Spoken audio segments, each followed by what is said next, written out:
Gusto ko tanggalin yung ulo niya ba?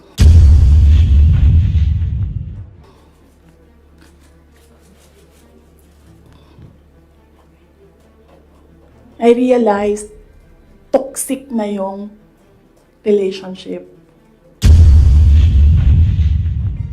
Imagined myself cutting his head.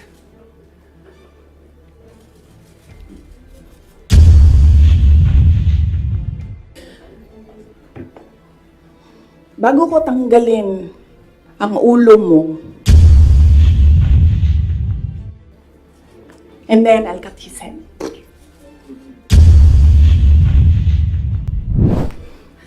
Ma'am, yes, ma'am. Joel, DWIZ. Yes.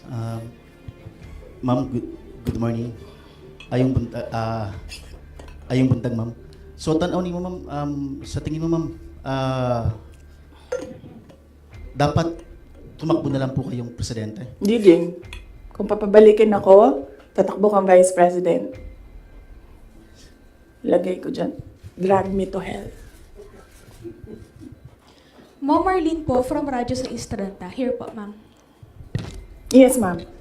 Ma'am, having said na hindi mo kasalanan na hindi marunong maging presidente, yung nakaupo ngayon, ibig sabihin ba ma'am, hindi po kayo kontento sa trabaho po ni Pangulo? Kaya nga umalis ako, di ba, sa administration. Hindi ko na gusto yung mga naririnig ko dun. Hindi ko na gusto yung mga nakikita ko dun. Kayo, kung gusto nyo ng pera, natatakot kayo, kayo lang. Huwag niyo na ako isali. The reason why, noong 2016, ito, sidebar na lang ito, hindi ito kasali, lalo tayong tatagal nito. Huwag na yan. Sige. Ano? O hindi. Hindi ko na gusto. Kung presidente niyo siya, okay lang. Ako, hanggang vice president lang ako. Hanggang number 2 lang itong bansa na ito. Wala itong number 1 para sa akin. Yes. Bea, Mamborajo. Yes po. Hi ma'am, kanina po kasi sinabi nyo na, ma'am here. Yes. Kanina po kasi ma'am sinabi nyo po na hindi ka naman po inask ni VP Lenny para maging vice president niya. Did you somehow wish na sana inask ka na lang po niya na maging vice president niya to run alongside her? Hindi, ma'am. Uy, ginoo ko kung nidaog si Lenny. Gukdon, manggihapon na nila si PRD, di ba? Mag-ICC, gihapon na. Ay, samot na. Si Trillanes o si Lenny, magkauban man na sila. So, kung presidente si Lenny, ilahag hapon ng ICC. Alam niyo ba bakit hindi umuusad yung ICC? Kwento ko sa inyo next time.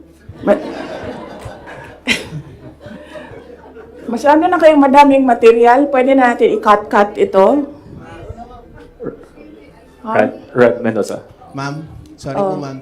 Ma'am, may hanging question ako sa inyo the last time kasi ito yung tungkol dun, yun nga, you're referring nga yung tungkol doon sa tandem ninyo with the President BBM. And do you think po ba may regret po ba din kayo kasi yung mga supporters ninyo were forced to vote for the President as tandem? Yun nga yung sinasabi ko before na kasi may mga supporters din si President Marcos sinasabi na budol din sila sa Nino? inyo. Budol ako. Oo, nabudol din daw kayo nabudol din sila sa inyo. Kasi parang gano'n sinasabi ng mga loyalista ni BBM na bumoto sa inyo as tandem. So, pwede na po ba masagot yun, ma'am, kung sa tingin niyo po ba bumaba yung pagbaba ng inyong suporta sa mga loyalista ni BBM ay enough po ba sa inyo na or does it matter po ba na bumaba yung suporta ng mga loyalista ni BBM sa inyo? Hindi ko alam kung ano yung nire-refer nila na nabudol ko sila. Hiningi nila sa akin yung kampanya ko, binigay ko sa kanila, nanalo sila. So, saan doon ang budol? Nung tumulong ako sa administration, ang DepEd was what? Top 3? The morale of the teachers were so high na they were happy maghirap na magturo, rain or shine, doon sa mga classrooms. So, saan doon ang budol? Sa akin ba yon kung number 3 ang DepEd? Ako ba ang presidente? Hindi. Sa kanya yon. Cabinet member lang ako. Diba? Accomplishments ng DepEd. Sa akin ba yon? Hindi. Sa bayan yon. Accomplishment yun ng president. So, budol. Ms. Aracel Garcia, Fuji TV. Hi, good Yes. no. Hello, ma'am. Yeah, during the time of your dad as president, he was not also having good terms with the Vice President Lenny, and now apparently parang naging ano na to, naging president yon on this administration as well. How do you feel about that? And my follow-up question would be, are you looking into running on 2028 as president? Okay. So, si PRD, in all fairness to the person, hindi yun nanggigipit ng tao. Hindi niya ginipit si Lenny Robredo. Tinanong ko, bakit 700 lang yung budget ninyo at the time? Kasi 700 lang talaga ang pinropose. Hindi natin alam anong rason. Yan yung sinabi ko doon sa budget hearing. Hindi siya nanggigipit. Sinuspend ba ni PRD o tinanggal sa pwesto mga politiko na kaibigan ni Lenny? Lahat ng mga tumatanggap sa kanya doon sa iba't ibang lugar, nasuspend ba yun? Nawalan ba ng budget? Wala naman. I don't remember anyone ever complaining na naalis sila sa pwesto kasi kaibigan nila si Lenny Robredo. Wala. So, hindi yan siya mahilig manggipit ng kalaban. Kung maalala niyo, kalaban niya sa politika. Hindi sa personal na buhay. Sa politika, si Speaker Nograles, never yon nagipit sa Davao City. Si Trillanes, yan. Mortal enemy niya si PRD. Si PRD thinks nothing of him. Pero, ginipit ba yun? Wala. Diba? Kita nga natin siya kung saan-saan. Kita nga siya sa kasamang Lance Mego, Diba? Newswatch Plus. Good morning, ma'am. Hello. Good morning. Yes, sir. Good morning po. So, since we're on the topic of the election, 2022 elections, recently po kasi nagkita si Pangulong Bongbong Marcos at si Vice President Robredo sa isang event sa Sorsogon. And may sinabi po si BBM, si Pangulong Marcos, na this may be a step for political reconciliation. How do you feel about this meeting and that statement? Wait lang ha. And the 2028 question, ma'am. Oo. Sa sunod na lang yan, ma'am. Ano ba yung sinabi ko na date? Kailan nga ba yun? Fourth quarter of 2026. Fourth quarter of 2026. So, kung mag-advise ako kay Lenny,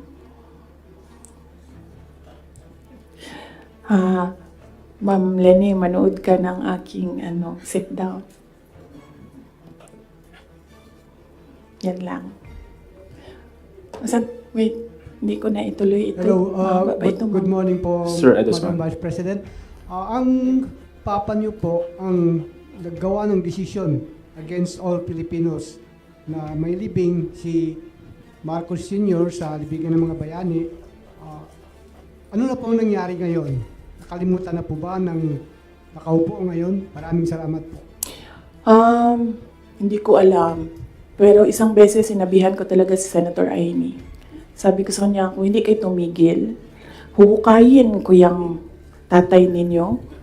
Itatapon ko siya sa West Philippine Sea. Sinabihan ko si Senator Amy. One of these days, pupunta ako dun, kukunin ko yung katawan ng tatay nyo, tapon ko yan dun sa West Philippine Sea. I don't think sumagot siya. Hindi ko maalala. Nandun pa yun sa group chat. Merong mga nakakita. May ibang tao. Pero Senator Amy naman, kilala niyo naman siya, di ba? Diretso yan magsalita. Hindi din yan, hindi siya, she's I believe, a sincere person. Saan na tayo? Yes, sir. Substantiate your claim na hindi marunong maging presidente. Presidente na nakaupo ka. Elaborate, and you mentioned na hindi mo na gusto yung mga nakikita at naririnig when you were there. And second question mo, I'm genuinely curious because you had a long narration of what transpired from 2021 until 2022. There was a lot of negotiating, there was a lot of political discussions on who to run, who will step down. But I'm genuinely curious, ma'am, where's the public in all of these discussions? Where did you ever discuss policies, platforms? Because it's as if it's political families discussing the future of the country without regard for the public. And you mentioned that the context of all these of this press call is to give justice to the 30 million plus Filipinos who voted for you and President. Yes, oo. Unahin ko muna yung last question. Last question was, hindi ko alam sa kanila. I mean, you should ask the President kung ano yung platform niya. Pero very clear yung platform ko. It was continuity of build, build, build. It was mapayapang pamumuhay, edukasyon, at trabaho. Very clear. And when I won, it was still mapayapang pamumuhay and trabaho and edukasyon, all related to security. And noong hindi ko nakuha yung overarching na sector, I focused on education. Siguro yan na rin yung sagot sa unang question mo. Paano ko nasabi na isubstantiate ko yung sinasabi ko? I don't ever remember may platform siya na sinabi kung anong gagawin niya para sa bansang ito. Di niya sinabi ano ang gagawin natin sa food security. Wala siyang sinabi kung anong gagawin natin sa inflation na darating. Kasi alam naman natin na at the time na darating yun eh. Kasi nakikita na, na-forecast na siya. So, yan yung pagsasubstantiate ko sa sinabi mo. I don't ever remember, may plataforma siya, I don't ever remember him discussing kung ano ang gagawin sa problema ngayon. Alam niyo noon, pag pumupunta ko sa 7-Eleven, expensive yan na tindahan, di ba? Ay, sorry, 7-Eleven. Pero yes, expensive sila. Kasi, ano sila, go-to. Mabilis ka makabili, nandun yung kailangan mo. 1,500 ko noon. Bili na ako ng corned beef, bili na ako ng tinapay, bili na ako ng kung ano-ano. Ngayon, ang 1,500 ko, tsokolate na lang ang mabili ko. Tsaka ice cream. Wala na ang corned beef, wala na ang tinapay. So, yes. Senator Marcos Hasen, yung sinabi mo na itatapon yung Just a very quick follow-up. When Oo. did the conversation happen between you and Senator Amy na you mentioned natatapon Hindi yung- kasi conversation yun eh, group chat yun. Tapos, noong banat sila ng banat, sinabihan ko na talaga siya. Sabi ko, one of these days, huhukayin ko talaga yan. Tapon ko yun sa Philippine Sea, yan tatay ninyo. Okay, so, pwede tumuloy na muna tayo, ha? Kasi gutom na ako. Ma'am, Oh, Ma'am, Kelly Cordero po from Babo Radio. Ma'am, since sinabi niyo po na hindi niyo nagugustuhan po yung pamamalakad ngayon ni PBBM, kung irarank niyo po in a scale of 1 to 10, 10 is the highest, ilan po ang rate niyo sa performance po ni PBBM? Nasabi ko kanina, 10 is the highest, 1 lang ang rating niya. Sabi ko na kanina, di ba, kung kayo gusto niyo, wala man akong problema. Huwag niyo na lang ako isali. Ako, hanggang number 2 lang ako. Wala yung number 1 ang Pilipinas ngayon. Kung meron man, ang daming number 1, iba-ibang direksyon sila. Once follow-up? Ma'am, follow-up lang po. Since you mentioned na President Ferdinand Marcos, you don't remember at all him discussing with you kung ano yung platform niya when he run for the presidency. Pero kayo po ba, did you insist na parang sa part ninyo, this is what you want for the country? Yes. As he's running? Oo. Sa kanya or sa tao? Sa kanya po, nung nagdi-discuss kayo na dapat po may plataforma tayo. Kasi naman, di ba, ang expectation mo, pag tumakbo yung tao, meron siyang sinasabi na gagawin niya. And, pasensya na. Pero nung nakaupo ako doon at the time, hindi ako nakikinig sa kanya. Ang naririnig ko lang, sama-sama tayong babangon muli. Apparently, yun lang yung naririnig ko. And when you say, sama-sama tayong babangon muli, you will do something to make this country the best that it can be. Kasi sama-sama tayong babangon muli, di ba? So, ibig sabihin, walang maiiwan. But apparently, madami ang naiiwan ngayon. Yun lang naririnig ko noon. Ang mali ko ata is nag-assume ako na when you say, sama-sama tayong babagon muli, gagawa ka ng mga bagay para sa bayan at para sa taong bayan. Nag-assume ako na ang gagawin niya ay mas maganda pa, mas maayos pa, mas magaling pa sa lahat ng dumaan na presidente. Sir, ako din kaganyan sa'yo. Tapusin na natin ito. Otherwise, hindi tayo matapos ngayon. Babalik tayo bukas. Sabado. Ma'am, ikaw lang yun at ako, ma'am. Sila, they want a weekend, ma'am.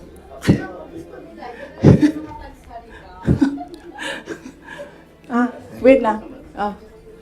Yes, sir. Yes, sir. Yes.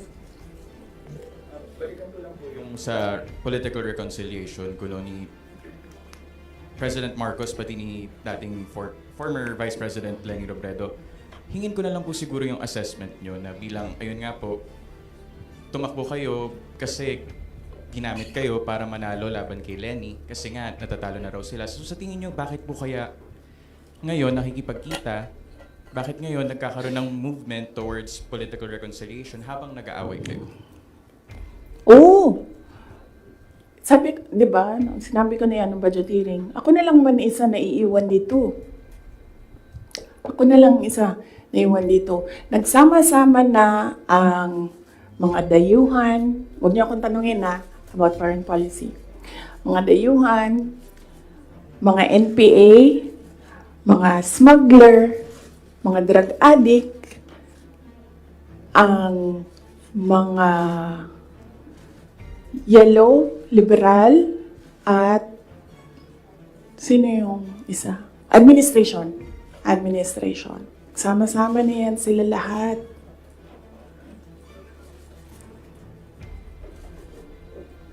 Ako lang na naiwan dito sa... Kaya nga, ito lang ang lamesa natin. Kasi ako lang mag-isa na. For what? I think,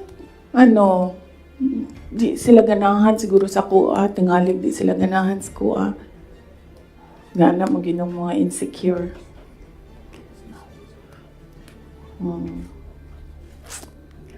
So, ang tagline ng OVP is para sa Diyos, bayan, at bawat pamilyang Pilipino. Hindi na po ngayon. Starting today, ang tagline ng OVP is, Drag me to hell. Sasaki-san, Kuroyis. Tama na. Tutuloy ko pa yung aking ano. May, pupunta pa tayo kay Martin Romualdez. After this, let's allow the Vice President to speak again. Oh. Ha? Sasaki-san. Yes, sir.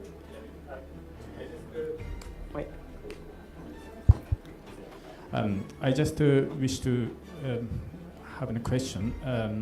If you didn't participate, if you didn't join Unity as a vice president 2 years ago in the election, do you think BBM could not elected? And do you think that was better result for people of the Philippines?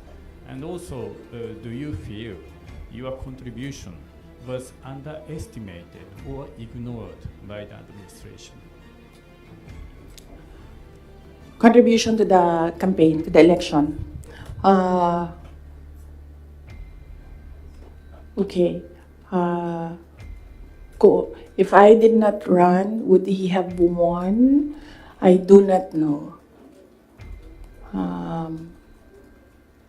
I've not seen his numbers without my number, but I'm sure their side has seen his numbers against Leni Robredo with and without Sara Duterte. So, I've not seen it. I wouldn't. Maybe I think they know that they will not win because that was what Senator Aimee said. We cannot win against Leni Robredo without Visayas and Mindanao. Yes.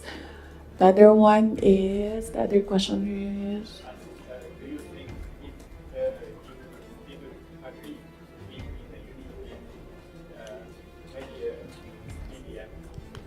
BBM would not be elected? Is that better result for the people of Philippines now, do you think? if I wouldn't know as well. I wouldn't know if we would be in a better place if Leni Robredo is president. Something that is speculative. So I cannot answer the question if we would be in a better place if we had another president, not BBM. And also, do you think your contribution, electoral yeah. contribution, was underestimated or ignored by the current administration? Yes, I believe so because we are here today because he said he was deceived. So yes, I believe yes, and they've been saying that in their communications that. In fact, ayaw ko i-mention ang pangalan niya. So I'll just mention his initials, LG. Yan ang sinasabi niya. She did not bring anything to the table. When in fact, I am here sitting down today to tell everyone they needed me. I don't need them. So, sabi ko kanina sidebar, hahaba yung yung 2016, balik tayo 2016. Kanina, 2021 lang tayo ngayon. Balik tayo 2016.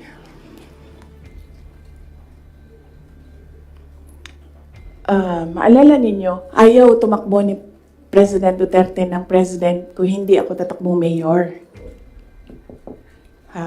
Paulit-ulit niya yan sinasabi, hindi ako tatakbo kasi si Inday Sara ayaw niya tumakbong mayor. Because humindi na ako sa politika noong 2013. Sabi nila, tumakbo kang congressman. And I've never liked legislation. I'm better at execution. So, sabi ko, no, hindi ako tatakbong congressman. I'd rather work sa law office. So 2016, sabi ko, no, I'm done. Bahala kayo kung ano yung gusto nyo. But he said na, no, I cannot run kasi ayaw ni Inday Sara tumakbo. Ayaw ni Inday Sara tumakbo ng mayor. And then, pinilit ako ni BG, said some things, pinatawad ko na siya ngayon. He said some things doon sa akin that I said, okay, sige. Kung yan ang gusto ni PRD, tatakbo akong mayor. You know the reason why ayaw niya ng ibang tao? Ako lang ang gusto niya. Because I don't take bullshit from anyone. Even President Duterte. That is the reason why. So, I will not take their bullshit. Bullshit sila. Sila ang bullshit. Bullshit, bullshit, bullshit. May I request the parents to give context doon sa sinasabi ng Vice President. Alam ko, nakikita, naririnig ng mga bata, pero bigyan nyo na lang ng konteksto na sometimes people curse.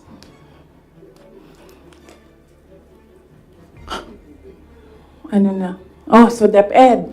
So, personal, and then, bakit ako nag-resign, umalis sa administration, DepEd. Alam niyo na yon. Sinabi ko na yan, 2 tao lang nagkocontrol dyan. Ulitin ko lang mabilis. Si Zaldico, Martin Romualdez. Kita natin yan. Tingnan nyo ang NEP, tingnan nyo ang GAA, tingnan nyo ang tingnan nyo ang NEP, tingnan nyo ang GAB, General Appropriations Bill, tingnan nyo ang GAA. Makikita ninyo ang galawan dyan. Hindi na siya kailangan ng expert. Sundan nyo lang kung ano yung nagbabago. Anong isa pa? Na-proof ko dyan, yung AKAP. Diba? Nagtalo sila sa AKAP. Sinasabi ng mga senador, hindi naman namin nakita yun noon eh. Sabi ni Zaldico, o diba? Pinirmahan nyo, digital signature ninyo, pinahiram ninyo, pinirmahan nyo yan. Nandun yan. Wala nang bycam na nangyayari.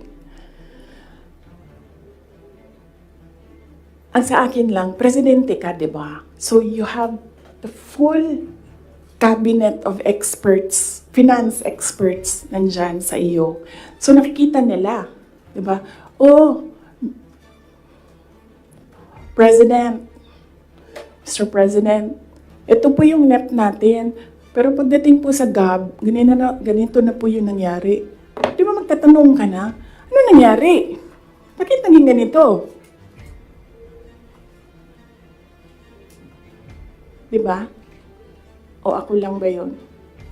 Well, kung ako yun, ganun. Ano nangyari? Bakit ganito na ang GAB? Pagdating ng Senate, ano nangyari? Tingnan nyo. Bakit ganito na? Pagdating ng BICAM,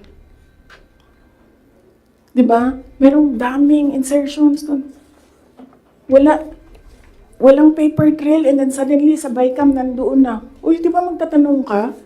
Bakit ganito? Ano nang ginagawa sa budget? Well, hindi ko nakita yun Hindi ko lang alam kung alam niya. But there is an expectation that alam mo kasi ikaw ang nag-submit ng NEP and nakita mo kung anong lumabas sa GAA. So there is an expectation na alam mo kung anong nangyayari sa budget. So, merong president na, okay, ito yung NEP. Then, after a few months, okay, ito yung yung wondering kung alam niya kung ano nasa page 2.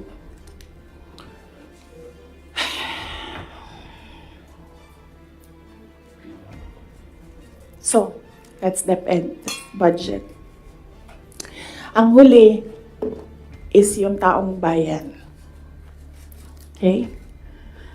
So, pwede ba, pag nakita nyo siya, sabihan nyo siya, alam nyo, don't ever mention her name or say na I was deceived by her, ganyan. Para hindi tayo nagaganito ba? Ayoko yung pag-usapan, yung mga ganito na bagay. So sabihin nyo sa kanilang lahat, huwag nyo na lang banggitin yung pangalan niya kasi pag binanggit niyo yung pangalan niya, lalabas yung drag me to hell press con. Pwede naman sana tumahimik na lang, no? O bakit sabihin, kailangan mo pa sabihin na, nabudol niya ako.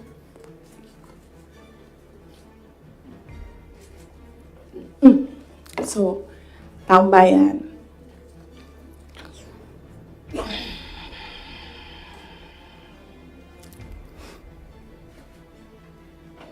Magkasama kami nag-attend ng isang graduation.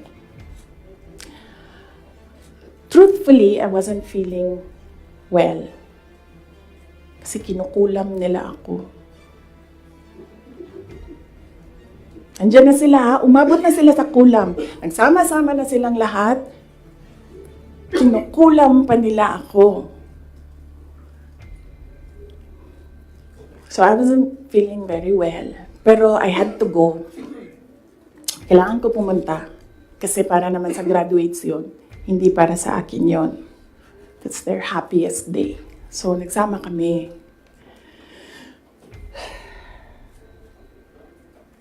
Nagsama kami. Katayo kami doon. And merong isang graduate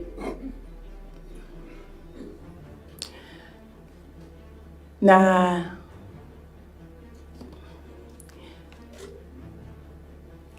alam nyo, para sa akin, there was some sort of inappropriateness sa ginawa ng bata. Pero bata ito eh. So ikaw din, meron ka din dapat sana sigurong pag-intindi kung saan nanggagaling yung bata. And ang reaction mo, ang response mo, should be so that the child will learn a lesson. So meron isang graduate. Sabi nung graduate, Mr. President, can I have your watch as a graduation gift?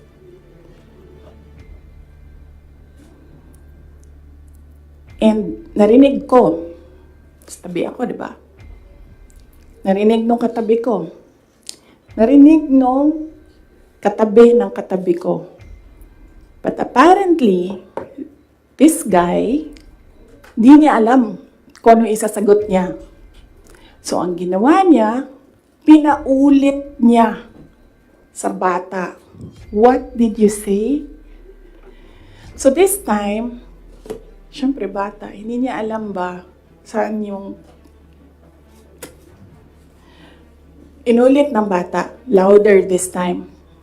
Mr. President, can I have your watch as a graduation gift? Nasagot niya. Why? Why will I give you my watch? At that point, may sakit na ako. I wasn't feeling very well. Nandun lang ako, nakakatayo ako doon kasi may gamot ako. Gusto ko tanggalin yung ulo niya ba?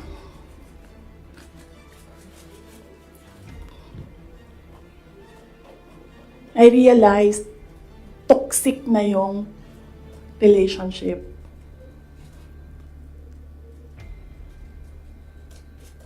And it did not help na itong dalawang katabi ko, tumawa pa. Pinagtawanan pa nila yung bata. And I saw the humiliation sa face ng bata. I wanted to help him. Gusto ko sabihin sa kanya, itong relo ko na lang, relo ito ng Vice President, ito relo ng Presidente, pero I hope this will do. And then I realized na baka mas lalong mapahiya yung bata if I do that. So I just imagined myself cutting his head. Gusto ko, ganun din ang gusto ko gawin doon sa mga katabi ko. So, na-realize ko, toxic na ito.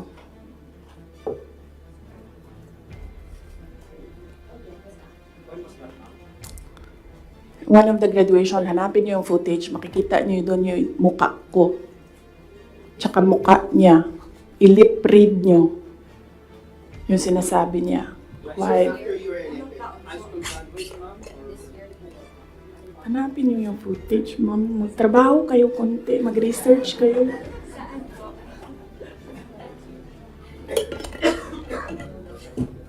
So, gusto ko sabihin sa kanya,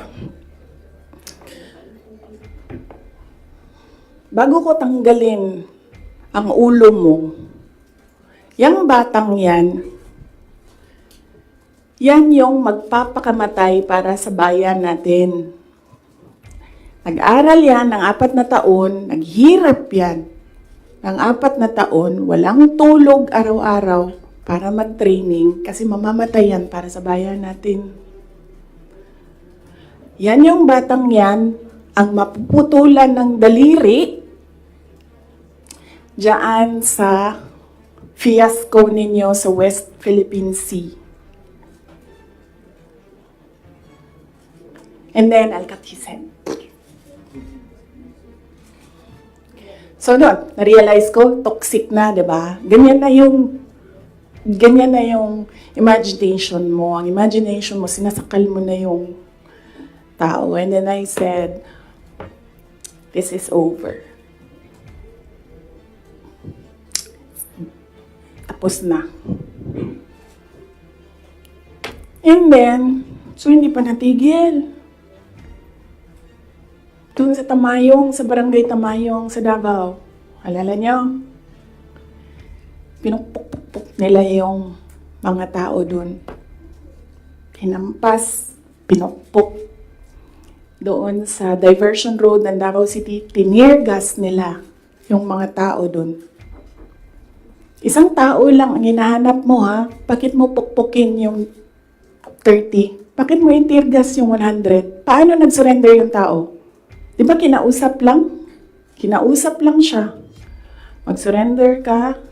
And then he said, okay, I will surrender. So anong purpose na pukpukin nyo?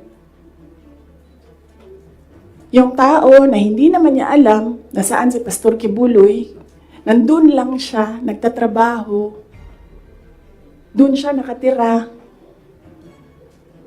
Anong purpose? Anong purpose na i-tear gas mo yung tao for expressing his desperation, his frustration, his anger? Para lang maghanap ng isang tao na in the end, paano nag-surrender? Kinausap. Nag-surrender siya.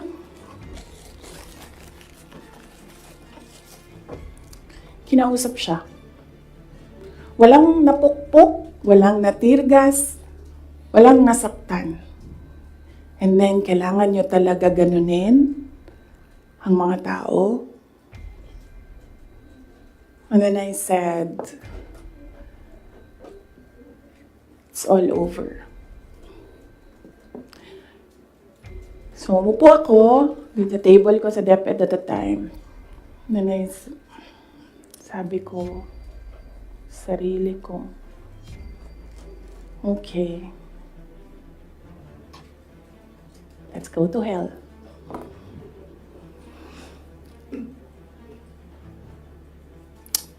So, ano bang ginagawa nila? Balik tayo dun sa yung political reconciliation. Ang gusto nila, hindi ko sinasabi silang lahat, ha, si Martin Romualdez lang.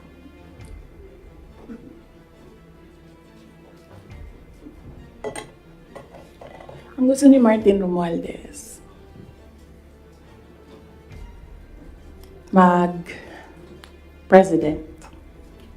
Nakita ko yan. sa kanyang mata noong ilang oras na tayo? 1 hour and 31 minutes na yun nandito.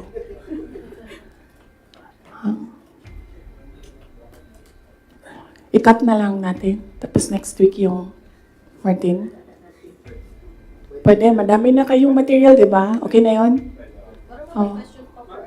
Sige. Ang questions natin doon lang sa 1, 2, 3 ha. Sa personal, sa budget, sa DepEd, and kung the way he treats. Alam nyo, may red flag na yan noon eh. Nung kampanya, may red flag na yan. But unfortunately,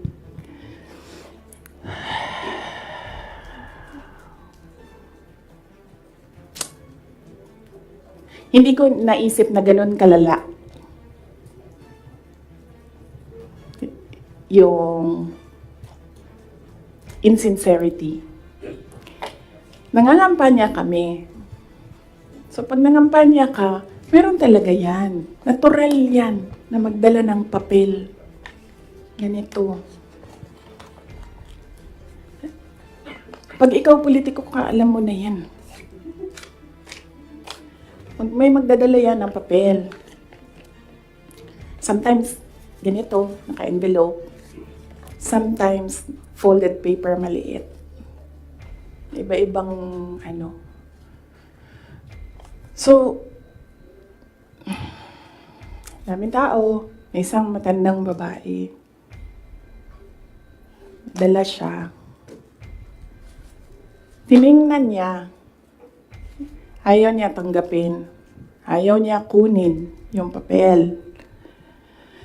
So, ang ginawa ko, para that person will not feel bad, sabi ko, ako na lang. Ginawa ko. Mabilis lang kasi yun. Diba? Kasi, motorcade. So, mabilis yan. Pag ganon, gumanon, ginanon, ako na lang. Tapos, tinanong ko, may number? Sabi niya, meron. Pag politiko ka, alam mo na yan dapat, diba? So, doon sa truck, binasa ko. 1 page lang naman, binasa ko. Simple. Request of 5,000 pesos for livelihood. Tumingin siya sa akin. Sabi ko, ako nang bahala nito. Maliit lang na bagay ito. Ako na. Sabi niya, okay, sige. Yan lang.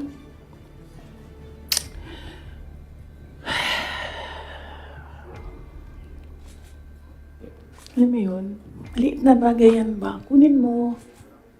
Basahin mo. May number dyan. Tawagan mo. And then you say, okay. Ano ang mga documents na kailangan namin? Okay, bigay mo. And then, okay. Complete documents. Ayan. Tapos, alam mo, for some people, wala lang yung 5,000. But for other people, 5,000 is everything. Alam mo, merong governor ngayon, hanapin niyo siya. Hindi siya nag-BBM. Kasi, at first ayaw niya sabihin. Kaya ayaw ko sabihin yung pangalan niya ha, kasi ayaw niya talaga ikwento. Pinilit-pilit namin siya, bakit ayaw mo mag-BBM? Bakit ayaw mo mag-BBM? Ayaw ko sabihin kung sino yung kasama ko, pero may kasama ako. And then, bakit ayaw mo mag-BBM? Sabi nung kasama ko, kausapin natin ito, iupo natin tong governor na ito. Sabi ko, okay, sige. Sabi ko, bakit ayaw mo mag-BBM? Sabihin mo sa akin. Bakit ayaw mo? Ganon din ang kwento ng governor. May ibang version lang, konti. Hindi straightforward na ganon. Ang kwento ng governor, siya nakita ko with my own 2 eyes kasi ako yung nag-i-escort sa kanya. And for that reason, hindi ako mag-BBM. okay na. Sabi ko sa kanya, okay din, magsara ka na lang. Sabi niya, sige, ikaw walang problema.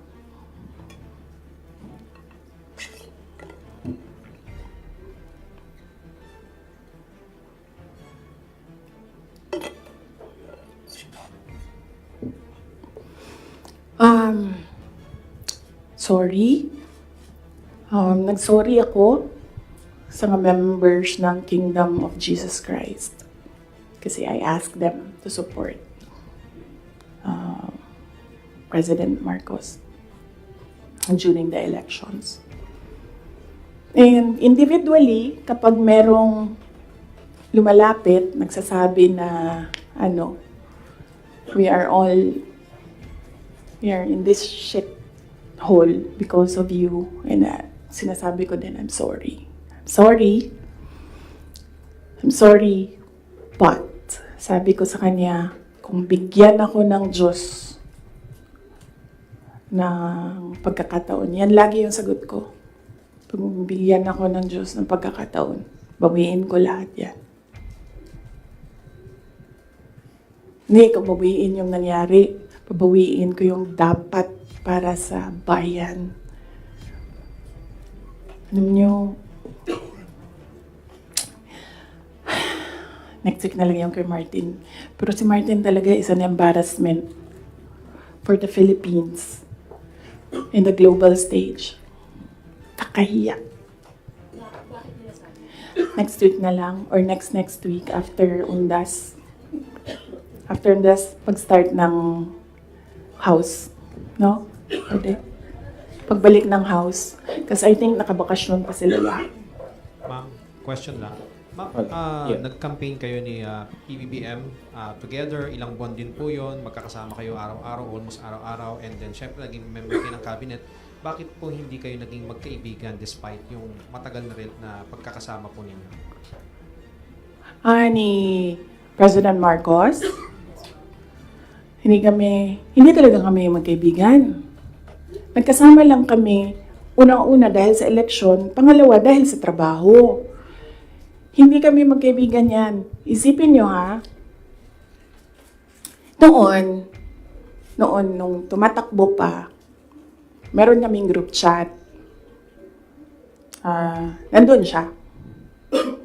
So, yun lang yung some sort of communication namin dun sa loob ng group chat na yun. And hindi siya medyo nagsasalita dun, bihira.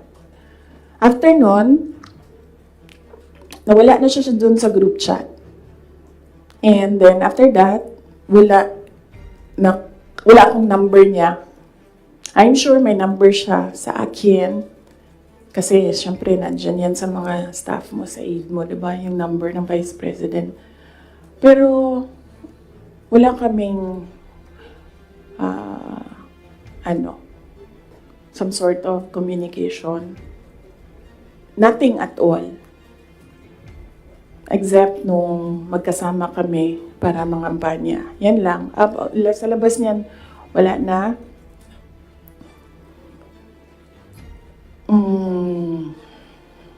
Nagkakausap lang kami dahil sa trabaho.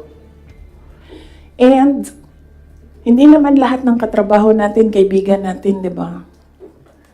Nandun lang tayo kasi meron tayong kailangan gawin para sa kumpanya, para sa organisasyon. In our case, nandun kami kasi may kailangan kaming gawin para gumanda, gumaling, maging sustainable yung Pilipinas. So, yun lang yun.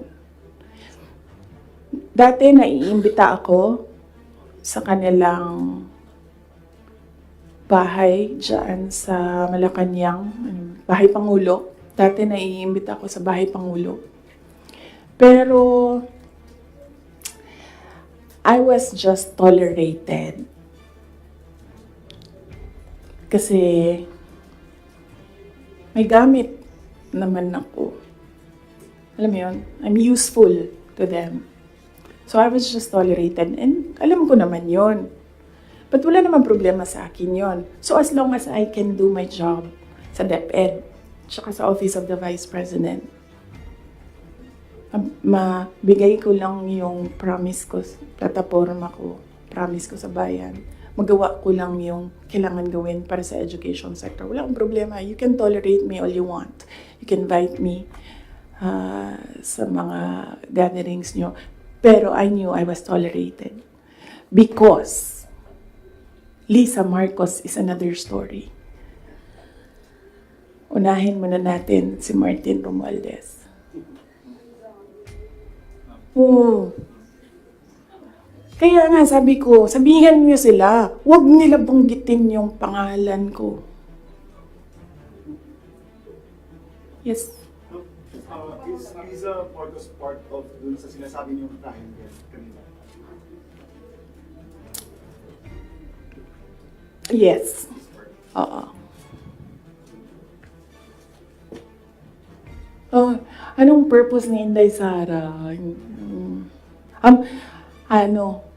Ang magagawa ko sa bayan, I will call bullshit as it comes. Yan ang magagawa ko para sa inyo.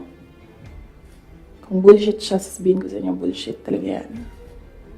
And, yes, as I said, huwag kayo mag-alala sa akin. Hindi ko kailangan ng pera. Kaya hindi ako madadala sa pera. Kasi, ang pinakagusto ko sa buhay ko, hindi siya nabibili ng pera. So kahit man meron akong 500 billion sa likod ko, hindi pa rin mabibili yung gusto ko. So hindi ko siya kailangan. And hindi ako takot. That's why I said, you can drag me to hell all you want. Wala kang problema sa akin yan.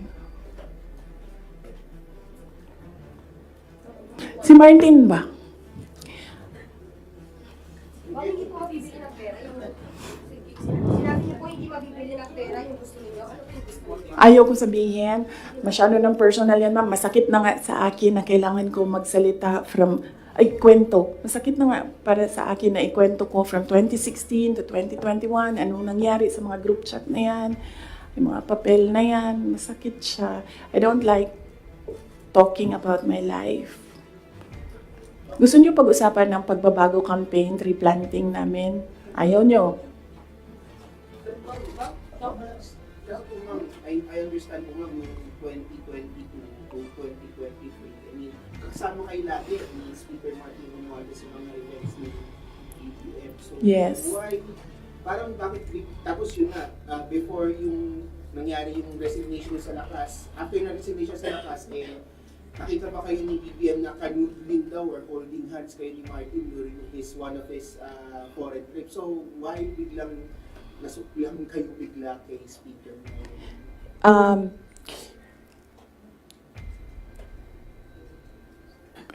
At the time, na-ambush niya ako ni Martin. Tingnan mo yung footage. Di ba nakaganyan yung kamay ko? Kasi hinihila ko yung kamay ko. Hindi ko naman siya mahila pag ninaganyan, di ba? Nilalagyan ko ng force kasi hinihila ko. Hinihila din niya. So, naisip ko, okay, fine. Huwag na natin bigyan ng sakit ng ulo ang presidente kasi ang dami niyang kailangan gawin para sa bayan. Apparently, wala. Pero, at the time, huwag na natin, for me, sabi ko, okay, sige. Ayoko maging headache sa ibang tao. Ayoko maging pabigat sa ibang tao. Ayoko na maabala ang ibang tao dahil sa akin. So, at the time, although hinihila ko yung half-hearted din yun na ginaganon niya. So, okay. Sige. May red flag din yan si Martin eh. Magkatabi kami niyan sa airplane nung kampanya. May sinabi ako sa kanya, may sagot siya sa akin.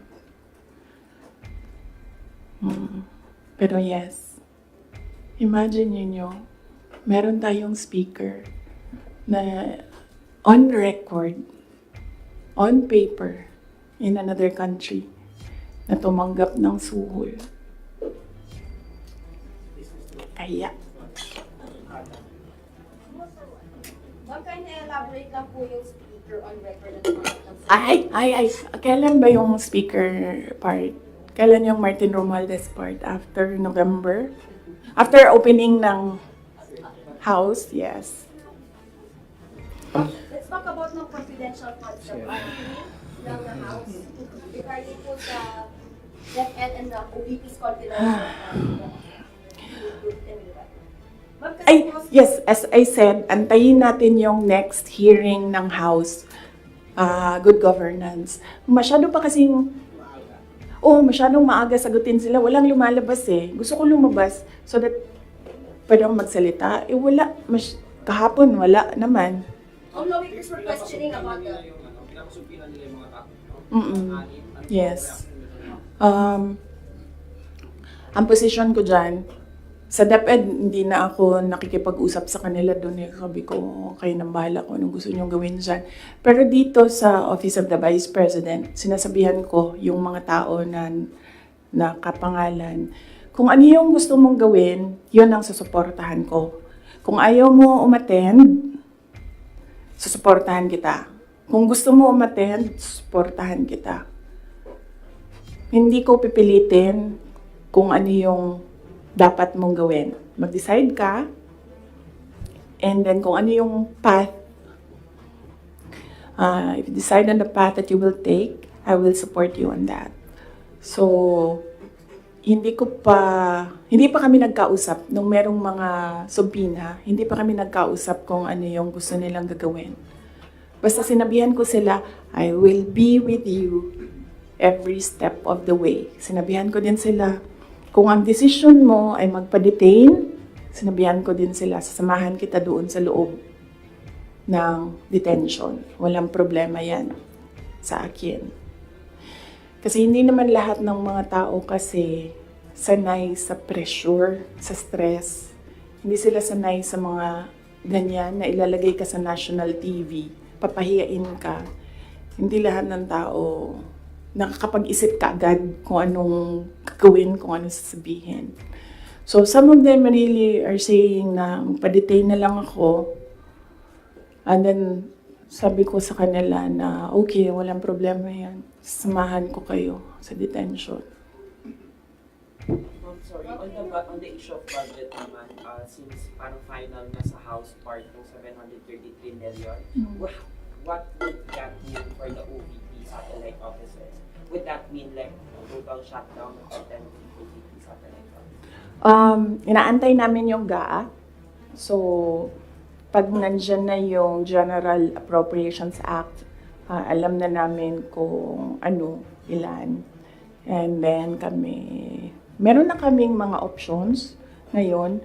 Unfortunately, hindi namin siya ma-finalize kasi yung mga options namin kasi hindi namin talaga nakikita kung ano yung nasa batas. Hindi pa kasi batas yung GAB. So, antayin namin. Pag nakita na namin kung ano yung numbers, then pipiliin na namin anong options para sa Office of the Vice President. But rest assured, patuloy yung trabaho ng Office of the Vice President para sa bayan. Kung ano man yung kaya namin base sa kung ano yung budget, ibibigay namin yan sa taong bayan. Can you explain lang? Last question, please. Sa Good Government Committee hearing, lawmakers were questioning po about the 16 million pesos po na ginasta ng OVP, pati po ng confidential funds ng 2022 po, na nagasta yung 11 days para daw po sa rental ng safe houses. One lawmaker even asked po na yung 5 million naman po na nagastos ng 2023 sa third quarter po ng OVP confidential funds, nagastos lang po sa loob lamang, sa loob ng 79 days. So parang nakakapagtaka rin daw po sila na bakit yung 16 million pesos nagastos po sa loob lamang ng 11 days. So, can you give us an explanation po kung paano po ba nagasta nga raw po itong particular confidential funds po? Okay, sige. Last question na yan. Last question na yan. Last question. Okay. Unang-una, nag-explain kami lagi sa Commission on Audit kung paano ginastos yan. Lahat ng hiningi ng Commission on Audit, binigay namin. Meron kaming mga hindi nabigay, sinabihan kami ng Commission on Audit, kailangan namin yan. So, we fully cooperated and participated and submitted to the Commission on Audit with regard to the confidential funds. Alam niyo, hindi nakakapagtataka sa gobyerno ng gumastos ng millions araw-araw. Kami doon sa DepEd noon, pumipirma kami billions in one day para maglabas ng pera. So, hindi nakakapagtataka ang 5 million, 10 million in a day. Pirma lang yan. Tapos lalabas na yung pera. Ibabayad na yan kung saan yan ibabayad. And then, babalik na yung documents para sa ganyan. Ganun talaga ang gobyerno. Gumagastos siya everyday para sa mga projects niya. And sometimes, it's not millions, billions ang pinipirmahan ng mga opisina ng gobyerno para sa projects. Okay? Yes. Maraming salamat. Sabi mo po mas mahal pa po yung ginasta sa safe houses po na yun. Parang sa luxury hotels, sa mga mamahaling condo po sa Metro Manila. Kasi ang ginagawa nila, nag-audit na sila. Kaya ako hindi sumasagot doon sa kanila kasi ang ginagawa nila, sila na yung nag-audit. Hindi naman yan tinanong ng Commission on Audit. Ang hiningi lang ng Commission on Audit, ano yung documents para sa mga expenditures. So, sinubmit namin yon. And in fact, nakikita nila yun kasi sinubina nila lahat ng documents. The thing with the hearing is kung makikita mo, kahapon, hindi ko napanood, kaya hindi ako mag-comment, pero nakita ko sa transcript na kahit anong sabihin ng tao na nakaupo doon, ng resource person, kukontrahin siya noong nagtatanong. Walang tamang sagot sila tatanggapin. Kahit yung COA na mismo ang nagsabi kung ano yung trabaho niya, hindi nila tinatanggap na sagot. Kasi bakit ba? Kasi nga, sa simula, sinabi ko, gusto nila mag-impeachment. Hindi nila magawa kasi wala silang kaso for impeachment. So, ang ginagawa nila dyan, nagpi-fishing sila na nagpi-fishing, hanap sila ng hanap. Alam nyo, before ako umupo, alam ko, impeachable officer ako. So, binasa ko yan. Ano ang impeachment? What are impeachable offenses? Ano ang pwedeng gawin mo na ma-impeach ka? Binasa ko yan lahat. Si BBM, sabihin ko sa inyo, may listahan ako ng 5 bagay na impeachable offense niya. Pero sa tingin niyo, papasa dyan sa House? Of course, hindi. Diba?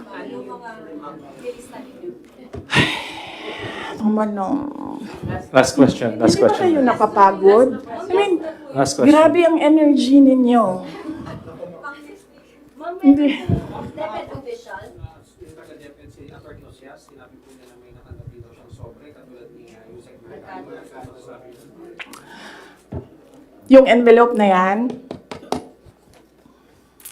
kaya ako sinasabi kanina, antayin natin yung next hearing. Kasi hindi pa siya enough eh.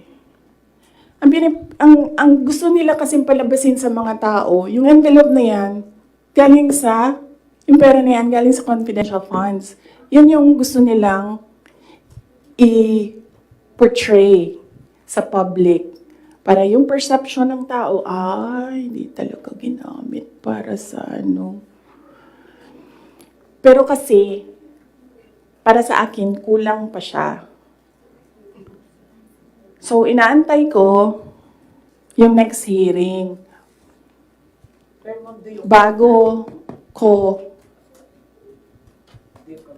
bago ko pag-usapan yung envelope na yan kasi kasama yan dun sa triangle. So hindi pa po siya? Yes! No! Hindi yan sagot sa tanong mo. No, I will not answer questions anymore. Yung DepEd po, meron daw po Yes. Marian.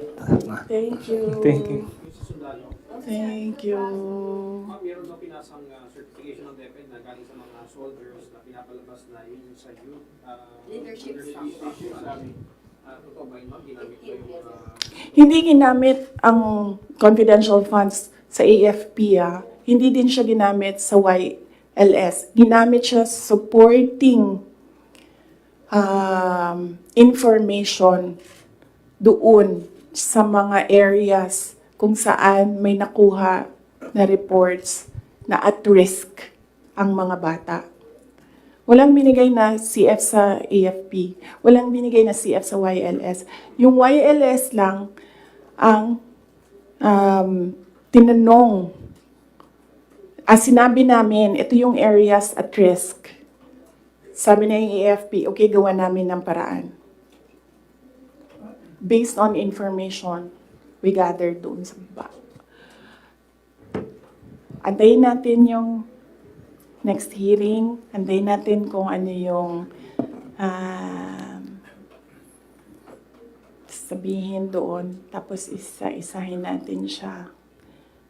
Okay.